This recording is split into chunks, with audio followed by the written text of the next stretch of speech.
السلام علیکم ورحمۃ اللہ وبرکاتہ۔ بسم اللہ الرحمن الرحیم۔ الحمد للہ وکفی وسلام علی عبادہ الذین اصطفی، اما بعد۔ اعوذ باللہ من الشیطان الرجیم، بسم اللہ الرحمن الرحیم۔ یا ایہا الذین آمنوا اصبروا وصابروا ورابطوا واتقوا اللہ لعلکم تفلحون۔ صدق اللہ العظیم۔ وقد قال النبی صلی اللہ علیہ وآلہ وسلم: الدین النصیحہ، او کما قال علیہ الصلاة والسلام۔ بہت ہی عزت و احترام کے مستحق میرے بزرگوں، قابل قدر دینی اور ایمانی بھائیوں، یہ رمضان المبارک کا بابرکت مہینہ ہے۔ یہ وہ مہینہ ہے جسے اللہ کے رسول علیہ السلام نے شہر الصبر قرار دیا کہ یہ صبر کا مہینہ ہے، اور قرآن مجید میں جگہ جگہ پر صبر کی تائید بیان کی گئی، اس کے بے شمار فوائد، اس کے ثمرات اور اجر و ثواب کو بیان کیا گیا۔ قرآن مجید کے اندر کہیں فرمایا: یا ایھا الذین آمنوا اصبروا وصابروا ورابطوا واتقوا اللہ لعلکم تفلحون۔ کہیں فرمایا: یا ایھا الذین آمنوا استعینوا بالصبر والصلاۃ ان اللہ مع الصابرین۔ کہیں فرمایا: وجزاہم بما صبروا جنۃ وحریرا۔ کہیں فرمایا: انما یوفی الصابرون اجرہم بغیر حساب۔ قرآن مجید میں صبر کو بہت جگہ بیان کیا گیا۔ ہم اور آپ جب لفظ صبر بولتے ہیں تو ہماری سمجھ میں یہ آتا ہے اگر کسی انسان کو کوئی تکلیف پہنچے یا کسی انسان کو کوئی بیماری لاحق ہو یا کوئی انسان کسی مصیبت میں گرفتار ہو جائے، وہ آہ و بکا نہ کرے، وہ چیخے چلائے نہیں، وہ لوگوں سے جا کے شکوے شکایت نہ کرے، بلکہ ہمت اور حوصلے کا کام لے۔ ہم یہ سمجھتے ہیں کہ اس اللہ کے بندے نے صبر کیا، حالانکہ قرآن مجید میں صبر کا مفہوم بہت وسیع ہے۔ شریعت کے اندر صبر اس بات کو کہا جاتا ہے حبس النفس علی ما یکرہ، انسان کا اپنے نفس کو قابو میں رکھنا، انسان کا اپنے جذبات کو قابو میں رکھنا، انسان کا اپنے غصے کو قابو میں رکھنا اور حد سے آگے نہ بڑھنا۔ صبر عبادت کے اندر بھی ہوتا ہے، گناہ سے رکنے میں بھی صبر کرنا پڑتا ہے۔ جب انسان کسی مصیبت کا شکار ہوتا ہے اس وقت بھی صبر کرنا پڑتا ہے۔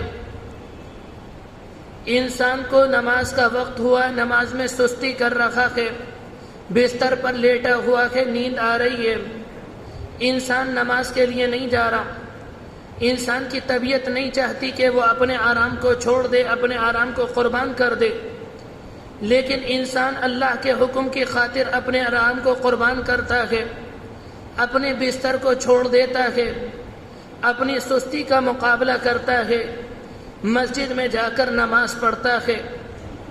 اگر انسان کے سامنے انسان کی خواہش ہو اور انسان کے سامنے اللہ کا حکم ہو، انسان اپنی خواہش کو قربان کر دے اور اللہ کے حکم کو پورا کر دے، اس کا نام بھی صبر ہے۔ انسان کا دل چاہ رہا ہے گناہ کرنے کو، انسان کا دل چاہ رہا ہے جھوٹ بولنے کو، انسان کا دل چاہ رہا ہے غلط دیکھنے کو، لیکن اللہ کا حکم یہ ہے کہ تم آنکھوں کو ناپاک مت کرو، اللہ کا حکم یہ ہے کہ تم غیبتیں نہ کرو، اللہ کا حکم یہ ہے تم غلط نہ سنو۔ اس موقع پر انسان اپنے جذبے کو، اپنی خواہش کو، اپنے ارمان کو جو اس کے دل کے اندر جنم لے رہا ہے اس کو قربان کر دے، اللہ کے حکم کی خاطر اپنے آپ کو گناہوں سے روک لے، اس انسان نے بھی صبر کیا۔ اسی طرح سے کوئی انسان کسی مصیبت میں گرفتار ہو جائے، کوئی انسان کسی پریشانی کے اندر مبتلا ہو جائے، وہ لوگوں سے شکوے شکایت نہ کرے، وہ نعوذ باللہ اس طرح کے الفاظ اپنی زبان سے نہ نکالے کہ اللہ کو ہمارا گھر ہی ملا تھا، کیا ہمارے گھر ہی پریشانی آنی تھی، کیا ہمارے گھر ہی اس کا انتقال ہونا تھا۔ انسان ہمت سے کام لے، انسان صبر سے کام لے، لوگوں سے شکوے شکایت نہ کرے، بلکہ نبی کا اس موقع پر جو تعلیم ہے اس پر عمل کرے، تو میرے بھائیوں یہ بھی صبر کہلاتا ہے۔ میرے بھائیوں اس بات کو یاد رکھنا، اللہ کے رسول علیہ السلام نے اس مہینے کو شہر الصبر قرار دیا کہ یہ صبر کا مہینہ ہے۔ اس مہینے میں صبر کی تعلیم دی جاتی ہے، اس مہینے میں صبر سکھایا جاتا ہے، اس مہینے میں انسان کو صبر کی تربیت دی جاتی ہے۔ رمضان المبارک کے اندر انسان اپنے آپ کو کھانے سے روکتا ہے، انسان اپنے آپ کو پانی سے روکتا ہے، انسان اپنے آپ کو خواہشات سے روکتا ہے۔ اللہ کے لیے اس نے اپنے آپ کو بھوکا رکھا، اللہ کے لیے اس نے اپنے آپ کو پیاسا رکھا، اللہ کے لیے اس نے اپنی خواہشات کو قربان کر دیا۔ جس طرح سے انسان رمضان المبارک میں گناہوں سے رک گیا، جس طرح سے انسان غلط دیکھنے سے رمضان المبارک میں رک گیا، اللہ رمضان کا مہینہ اس لیے لے کر آتے ہیں، اے بندو جس طرح سے تم نے اپنے آپ کو رمضان المبارک میں گناہوں سے روک لیا، سال کے 11 مہینے میں اس طرح سے تم اپنے آپ کو گناہوں سے روک لو۔ رمضان المبارک کے مہینے میں انسان کو صبر کی تعلیم دی جاتی ہے۔ بہت سے اللہ کے بندے ہیں، ان کے دل کے اندر یہ خیال آتا ہے کہ ہم گناہوں سے نہیں رک پاتے، ہم غلط دیکھنے سے نہیں رک پاتے، ہم غلط کام کرنے سے نہیں رک پاتے۔ نہیں، ایسا نہیں ہے۔ جو اللہ کے بندے ارادہ کرتے ہیں، جو اللہ کے بندے ہمت سے کام لیتے ہیں، اپنے آپ کو گناہوں سے روکنے کی کوشش کرتے ہیں اور اللہ سے دعا کرتے ہیں، اے اللہ گناہ سے رکنا ہمارے لیے آسان کر دیجئے، ان کے لیے گناہ سے رکنا آسان ہو جاتا ہے۔ رمضان المبارک میں ہم نے اور آپ نے اس بات کا ارادہ کیا کہ ہمیں جماعت کے ساتھ نماز پڑھنی ہے، جماعت کے ساتھ نماز پڑھنا ہمارے لیے آسان ہو گیا۔ ہم نے اور آپ نے اس بات کا ارادہ کیا کہ اللہ کے لیے صبح سے لے کر شام تک اپنے آپ کو کھانے سے روکنا ہے، پینے سے روکنا ہے، اپنی خواہشات سے روکنا ہے، ہمارے لیے بھوکا رہنا اور پیاسا رہنا آسان ہو گیا۔ میں آپ کو ایک واقعہ سناؤں۔ یورپ میں ایک ملک ہے جس کا نام البانیہ، یہ شاید یورپ کا واحد ملک ہوگا جہاں پر مسلمانوں کی اکثریت ہے۔ کسی زمانے میں یہاں پر کمیونزم کا غلبہ ملا، جب یہاں پر کمیونزم کی حکومت آئی اور دنیا کے جن جن علاقوں میں کمیونزم کی حکومت آئی انہوں نے سب سے زیادہ دیندار طبقے کو پریشان کیا، لیکن البانیہ کے مسلمانوں کے ساتھ وہ کیا جو کسی اور جگہ کے مسلمانوں کے ساتھ نہیں ہوا۔ وہاں پر سب سے پہلے نماز پر پابندی لگائی گئی، وہاں پر روزوں پر پابندی لگائی گئی، وہاں پر قرآن مجید پر پابندی لگائی گئی۔ ان کی پابندی کوئی معمولی نہیں۔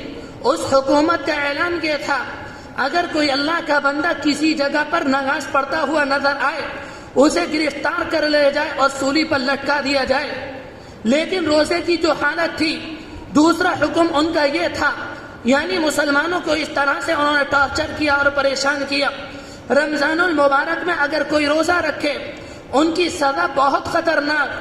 جب رمضان المبارک کا مہینہ آتا، وہاں کا پولیس کا جو عملہ اور فوج کا جو عملہ وہ سحری کے وقت میں مسلمان محلوں کا جہاں پر مسلمان رہتے ہیں وہاں پر ٹہلتا اور وہاں پر گشت کرتا اور وہ ہر گھر کی طرف کان لگاتے، کسی گھر میں سے بات کرنے کی آواز تو نہیں آ رہی، کہیں سے کھانے کی خوشبو تو نہیں آ رہی، کہیں سے برتنوں کی آواز تو نہیں آ رہی۔ اگر کسی گھر میں اندیشہ ہوتا کہ یہاں پر سحری کھائی جا رہی ہے، اس پورے گھرانے کو گرفتار کیا جاتا، ان کے گھروں کو مسمار کر دیا جاتا، ان کے گھروں کو تباہ اور برباد کر دیا جاتا اور ان کا روزہ توڑوایا جاتا۔ ان کا روزہ پانی سے نہیں، ان کا روزہ شراب سے توڑوایا جاتا اور ان کا روزہ خنزیر کے گوشت سے توڑوایا جاتا۔ ان کا جرم یہ تھا کہ یہ وہ روزہ رکھ رہے تھے۔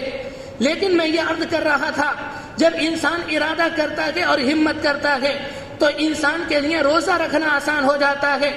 ایسے زمانے میں جب مسلمانوں کے اوپر یہ حالات تھے، وہاں کے کچھ اللہ کے بندے ایسے تھے جنہوں نے ارادہ کر لیا یہ ہمیں سولی دینا چاہیں سولی دیں، یہ ہمارے گھر کو گرانا چاہیں گرا دیں، یا ہمارے بچوں کو تباہ اور برباد کرنا چاہے برباد کر دیں، مگر ہم روزے کو نہیں چھوڑیں گے۔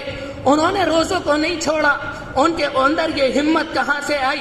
ان کے اندر ہمت جب آئی جب انہوں نے ارادہ کیا اور اللہ سے مدد مانگی، اے اللہ ہم آپ کے لیے روزہ رکھتے ہیں، ہمارے لیے روزہ رکھنا آسان کر دیجئے۔ ان کے لیے روزہ رکھنا آسان ہو گیا۔ میرے بھائیو، جو لوگ یہ کہتے ہیں ہمارے لیے گناہ کا چھوڑنا آسان نہیں، ہمارے لیے غیبت کا چھوڑنا آسان نہیں، ہمارے لیے حرام کا چھوڑنا آسان نہیں، پہلی بات تو یہ وہ ارادہ نہیں کرتے۔ اگر وہ ارادہ کرتے اور ساتھ میں اللہ سے دعا کرتے، اے اللہ حرام کو ہم سے دور کر دیجئے، غلط دیکھنے کو ہم سے دور کر دیجئے، غیبت کو ہم سے دور کر دیجئے، اللہ کی مدد آتی اور ہمارے لیے گناہ کا چھوڑنا آسان ہوتا۔ ہم نے گناہ کے چھوڑنے کا ارادہ نہیں کیا، جس کی وجہ سے ہم گناہ کرتے ہیں۔ میرے بھائیوں، دنیا کے اندر آدم علیہ السلام سے لے کر اور دنیا کا جو آخری اللہ کا بندہ ہوگا، سب کے اندر گناہ کے جذبات آتے ہیں، سب کے اندر گناہ کے خیالات آتے ہیں، یہاں تک کہ انبیاء علیہم السلام جو گناہوں سے معصوم ہیں، جو گناہوں سے بالکل پاک صاف ہیں، جو گناہ نہیں کرتے، جن کے حاشیے خیال میں گناہ نہیں آتا، لیکن کبھی کبھی ان کے دل میں بھی گناہ کا جذبہ آتا ہے۔ قرآن مجید کا بیان ہے، جب یوسف علیہ السلام کو زلیخا نے ایک کمرے کے اندر بند کر لیا اور زلیخا نے یوسف علیہ السلام کو گناہ کی دعوت دی، قرآن کہتا ہے وَلَقَدْ هَمَّتْ بِهِ وَهَمَّ بِهَا، جو خیال زلیخا کے دل کے اندر تھا وہی خیال یوسف کے دل کے اندر آیا، لیکن انہوں نے ہمت سے کام لیا، انہوں نے اللہ سے دعا کی وَإِلَّا تَصْرِفْ عَنِّي كَيْدَهُنَّ أَصْبُ إِلَيْهِنَّ وَأَكُن مِّنَ الْجَاهِلِينَ، اے اللہ مجھے عورت کے مکر سے بچا لیجئے، اگر آپ مجھے نہیں بچائیں گے میں اس کام کے اندر مبتلا ہو جاؤں گا، پھر تو میں جاہلوں میں سے ہو جاؤں گا۔ یوسف علیہ السلام کے دل میں خیال آیا، لیکن انہوں نے ہمت سے کام لیا، انہوں نے ارادہ کیا، اللہ سے دعا کی، اللہ کی مدد شامل حال ہوئی، ان کے لیے گناہ کا چھوڑنا آسان۔ میرے بھائیوں، جب ہمارے دل میں گناہ کا جذبہ آئے، جب ہمارے دل میں گناہ کا خیال آئے، ہم اللہ کی طرف لو لگائیں، ہم ہمت سے کام لیں، ہم اپنے جذبات کو قابو میں رکھیں اور اللہ سے مدد مانگیں، اے اللہ مجھے اس گناہ سے بچا لے۔ جس اللہ نے یوسف کو گناہ سے بچایا، وہ اللہ مجھے اور آپ کو گناہ سے بچا لے گا۔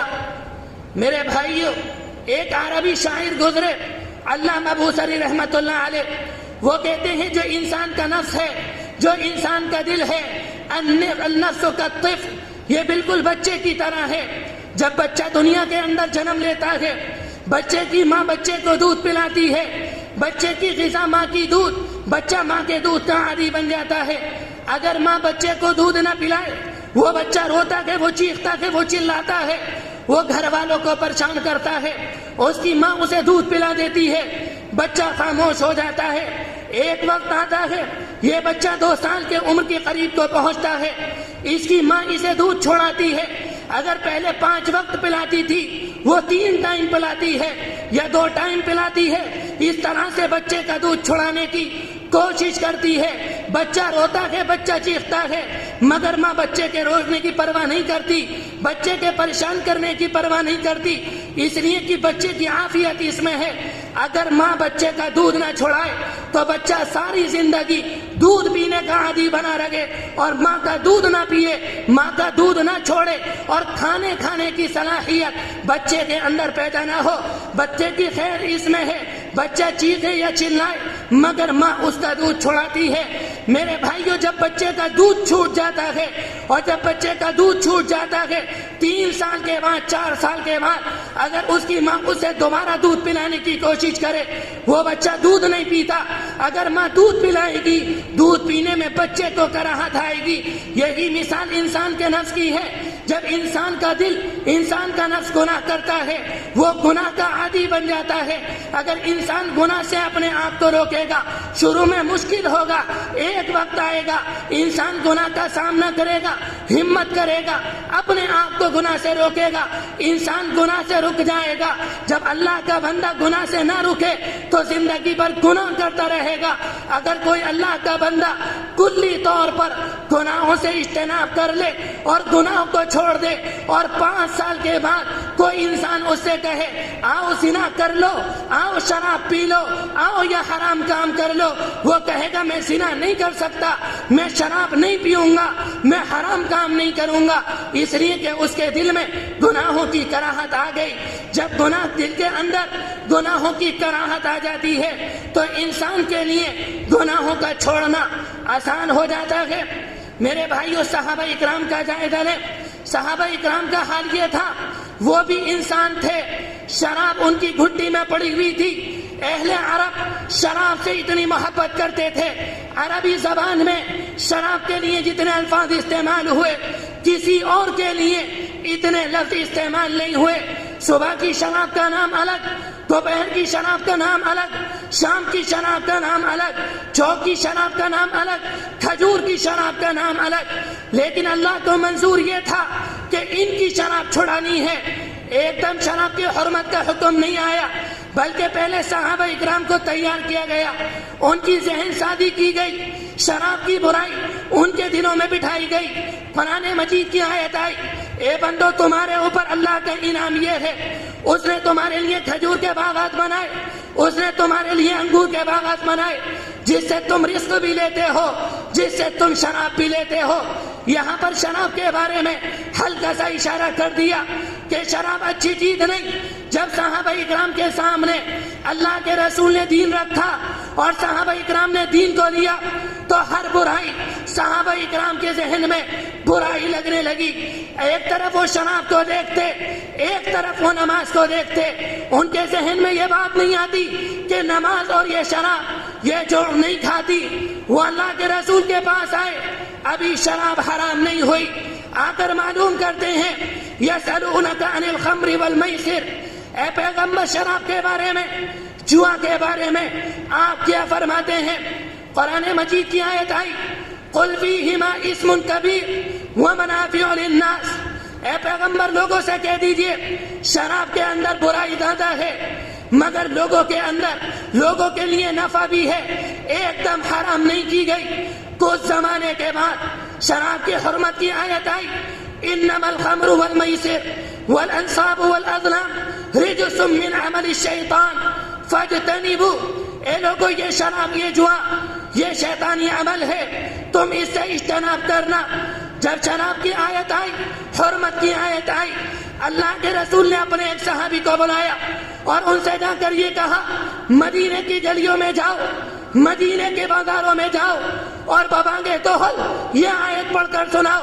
وہ صحابی اللہ کے رسول کے ان حلقوں میں گئے جہاں پر شراب پی گئی، جہاں پر شراب پی جا رہی تھی۔ وہ مدینے کے بازاروں میں گئے جہاں پر شراب فروخت ہو رہی تھی، وہ ان گلیوں میں گئے جہاں پر شراب رکھی ہوئی تھی اور بابا والے بلند کہتے ہیں الا ان الخمر الا ان الخمر قد حرمت، اے لوگوں شراب حرام کر دی گئی۔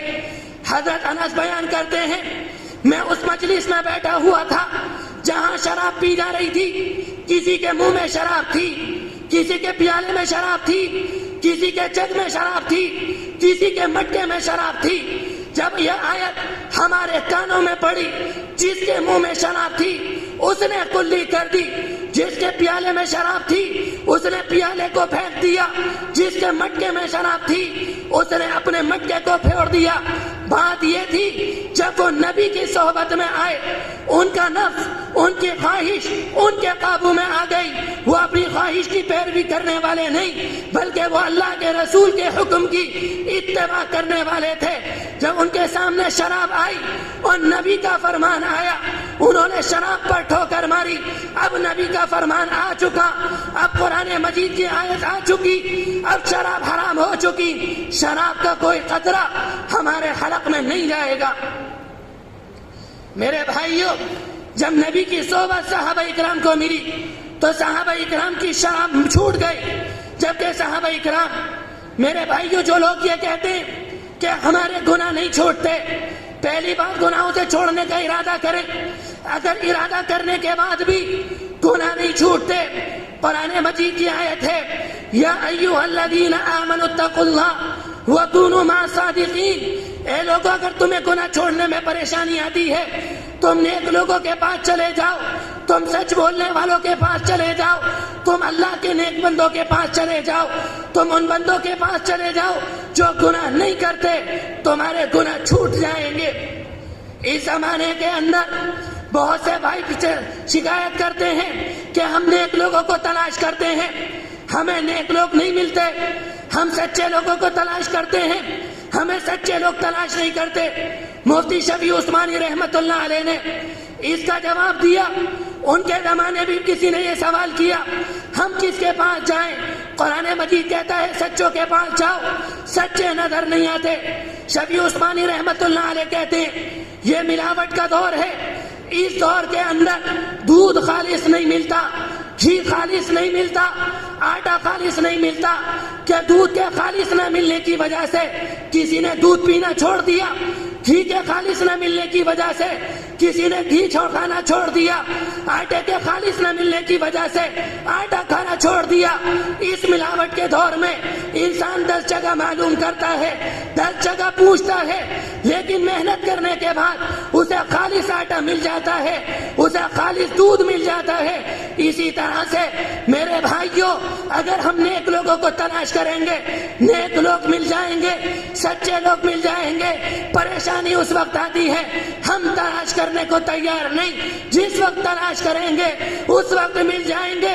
جو تلاش کرتے ہیں انہیں ہر زمانے میں مل جاتے ہیں۔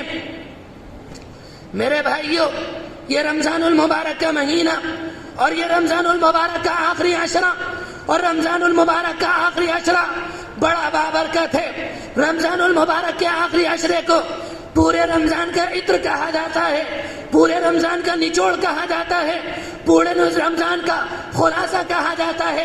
رمضان کے 20 دن میں کسی سے اگر کوئی کوتاہی ہو گئی ہو، وہ رمضان کے اس عشرے میں اس گناہ کو معاف کرا لے۔ ہمیں اور آپ کو بظاہر کوئی فرق نظر نہیں آتا، ہمیں ایسا لگتا ہے رمضان کے شروع کے 20 دن میں سورج نکلتا تھا، ان 10 دن میں سورج نکلتا ہے، رمضان کے شروع کے 20 دن میں رات آتی تھی، اس میں بھی رات آتی ہے، ہمیں کوئی فرق نظر نہیں آتا۔ لیکن جب اللہ کسی کے بارے میں کہہ دے یہ میرا مہینہ ہے، یہ میری رات ہے، یہ میرا دن ہے، مجھے نظر آئے یا نہ آئے، وہ دن وہ رات باقی دنوں سے فضیلت والی ہو جاتی ہے۔ یہ شب قدر کی رات ہوتی ہے۔ اللہ کے رسول علیہ السلام کے بارے میں آتا ہے، آپ صحابہ اکرام کے پاس بیٹھے ہوئے تھے، آپ نے صحابہ اکرام سے بنی اسرائیل کے کسی عابد کا ذکر کیا یا کسی نبی کا ذکر کیا، اور آپ نے یہ بات کہی، انہوں نے 80 سال اللہ کی عبادت کی، 80 سال نافرمانی نہیں کی۔ صحابہ اکرام کہنے لگے اے اللہ کے رسول، اتنی ہماری عمر نہیں، جب ہمیں اتنا موقع نہیں ملے گا ہم اتنا نیک کام کب کریں گے؟